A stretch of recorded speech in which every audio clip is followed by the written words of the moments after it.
Have you ever stared at a paragraph you've written and said to yourself, man, there is something wrong with this. It's not connecting. It's not working the way that I want it to, and I don't know why. Or have you looked at that paragraph or another paragraph that you've encountered throughout your travels and asked yourself, I wonder how an editor would tackle this paragraph. I'm Cameron Montague Taylor, though most people call me C, and today I'm answering a question that more or less boils down to, how would you rewrite this? In this video, we're going to take an example paragraph sent to me by one of my TikTok followers, and we're going to look at that paragraph on 3 different levels. First, grammatical, so we're making sure the commas are in the right place and there's subject-verb agreement, etc. Second, on a line level, so we're looking at rhythm and flow and strong language choices. And finally, on a bigger picture level, so we're making sure that we're showing and not just telling and really connecting with the point of view character and giving the reader a taste of that character's experience rather than just reporting the facts of the actions that are happening during that scene.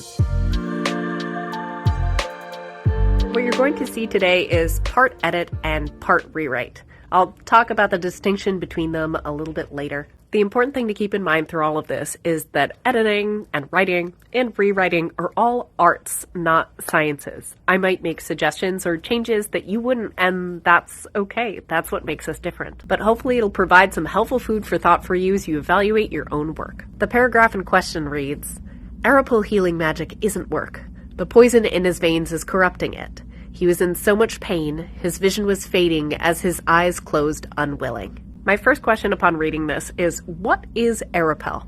Is it a person? Is it a culture? Is it a school of magic? For the purpose of this exercise, let's assume that the author meant for Arapil to refer to a group or a region. So let's do a quick copy edit to this paragraph to get our subject-verb agreement in line to make sure our commas and our punctuation are what we want them to be for clarity's sake, and that our tenses are all consistent. We're going to change work to working for that subject-verb agreement, and we're going to put a period after working. So Arapil healing magic isn't working is one complete sentence. Because the next phrase, the poison in his veins is corrupting it, that is also a complete sentence. And we can't have just a comma separating 2 complete sentences without a conjunction like and or but. So while we could say Arapil healing magic isn't working, comma, and the poison in his veins is corrupting it, period, I'm going to go with the simplest possible solution and just split them into different sentences. The same thing is going to happen with the next few commas in this paragraph. They're all separating complete sentences without conjunction. So for simplicity and consistency's sake, I'm taking those commas out and replacing them with periods. Now you might notice that as we get to the back half of this paragraph, the tense changes from present tense to past tense because we go from isn't working to he was in so much pain, his vision was fading. Though I don't know the context of the broader work, for the purpose of this exercise, I'm going to assume that the first sentence in this paragraph is what we want to be aiming for, and I'm going to change the last few sentences into present tense. This is copy editing. This is addressing spelling and grammatical issues to bring the text more in line with whatever style guide the author chooses and the editor operates with. That leaves us with this paragraph, which reads as follows. Arapil healing magic isn't working. The poison in his veins is corrupting it. He's in so much pain.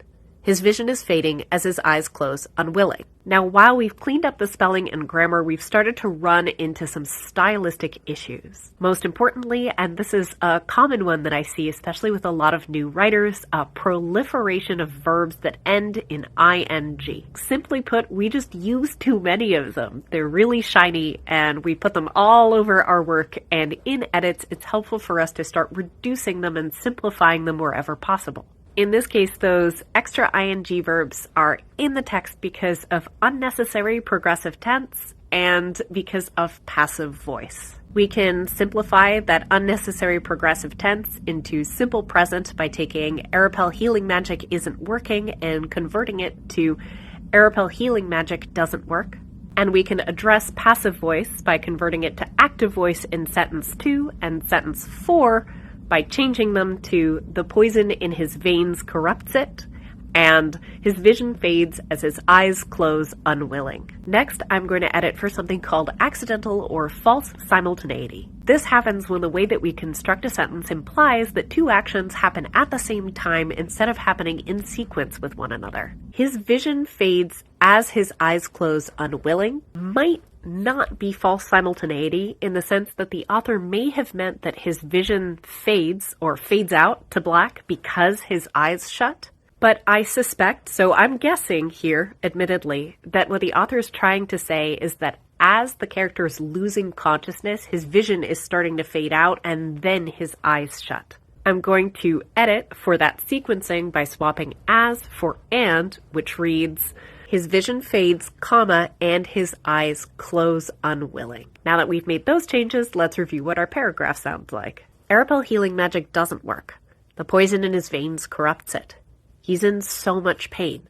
His vision fades, and his eyes close unwilling. Now it's better, but it's still not good. Why? Well, it's because there's a lot more to writing than consistency and avoiding comma splices. One of the things that you might be picking up on is that there's something rhythmically going on with this paragraph now that I have taken out the comma splices and put periods in between all of the sentences.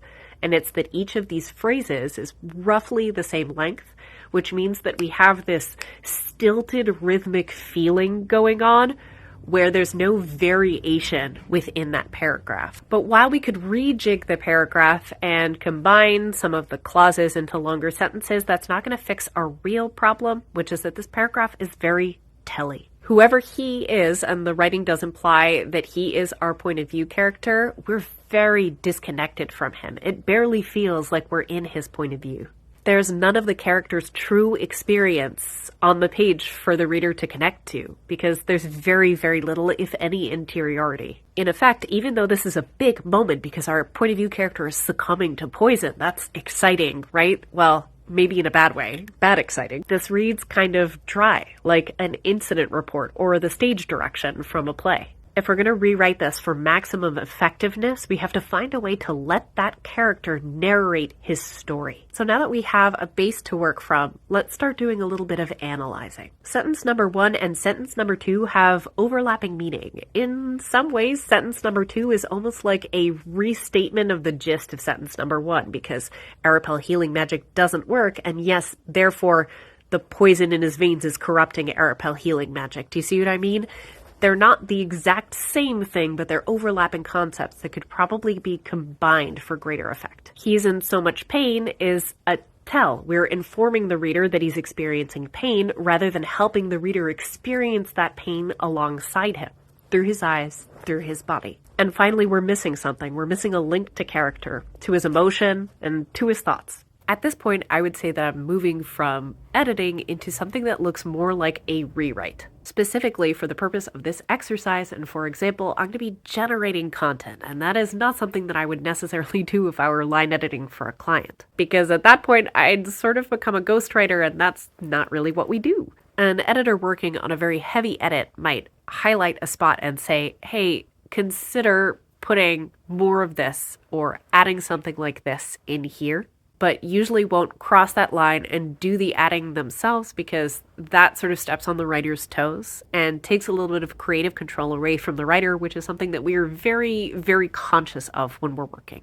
Caveat number 2 is that I do not know the story that this comes from. So when I generate for the purpose of this example, I'm going to have to totally make stuff up, coming out of my head, probably not related or part of this story unless I'm secretly psychic. So please keep that in mind as we go forward. I'm not saying the author should do this exactly.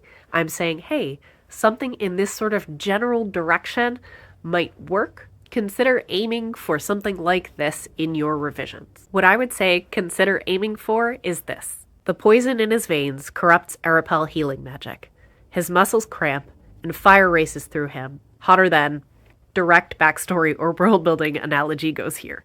Then insert a line of his cognitive or emotional experience. His vision fades and his eyes close. I'm showing you the placeholders first because they're placeholders that I use too as I create the template from which I'm going to fill in information.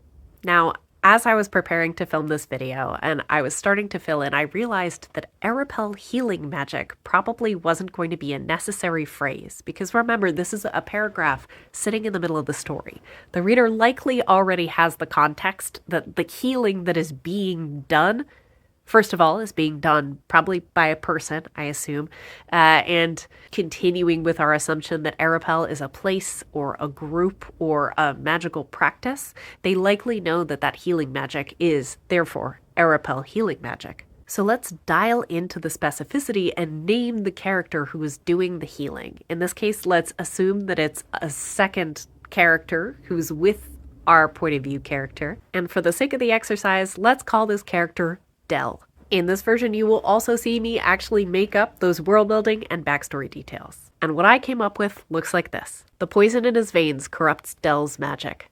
His muscles cramp and fire races through him, hotter than Icar's forge.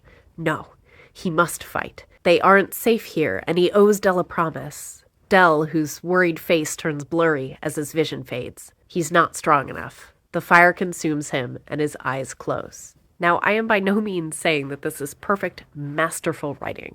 All I'm doing is trying to break down how I take the original facts that were on the paper and try to inject a sense of the character's experience into them. Each one of those sentences gets broken down so I could take a look at the point that the writer is trying to make, and then gets reframed in order to place the focus on what that point of view character is feeling emotionally, what that point of view character is feeling physically, so their experience, and then also what that point of view character is thinking in this scene. And in this case, it's what that point of view character is trying to do.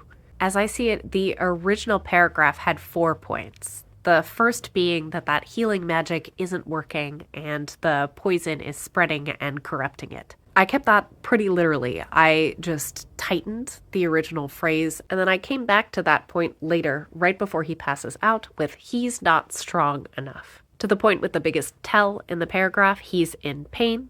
I showed this to the reader by mentioning his cramping muscles and the fire racing through him. I used a comparison to delve a little bit deeper into his perspective.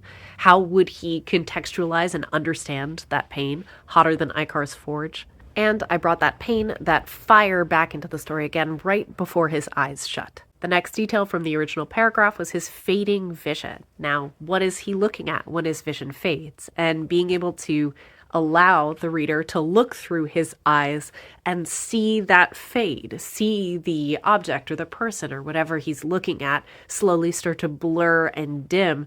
And that's going to help the reader feel what he is feeling as he's experiencing it. In this case, I used Dell, the character I inserted, as a method to show that blurring vision. Finally, I put a lot of weight on the detail that he was unwilling to close his eyes. When I was first editing, I thought about simply striking the word unwilling, because the way that the paragraph was written sort of implied that he didn't want to be passing out and that he indeed was losing consciousness instead of taking a snooze. While I think that would also be a valid direction to go, I chose to emphasize that unwillingness as I delved a bit deeper into his point of view. In order to better connect the reader to him and to experience, I asked myself, okay, why is he unwilling to shut his eyes? And I used those details because he had to fight, because they're not safe here, because he made a promise to Dell, who's trying to heal him.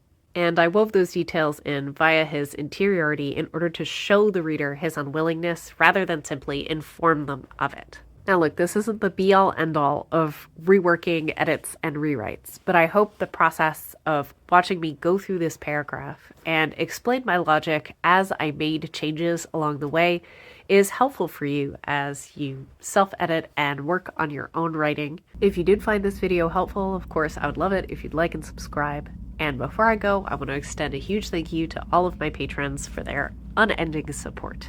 As always, this was Craft Chat with C, and I will see you next time.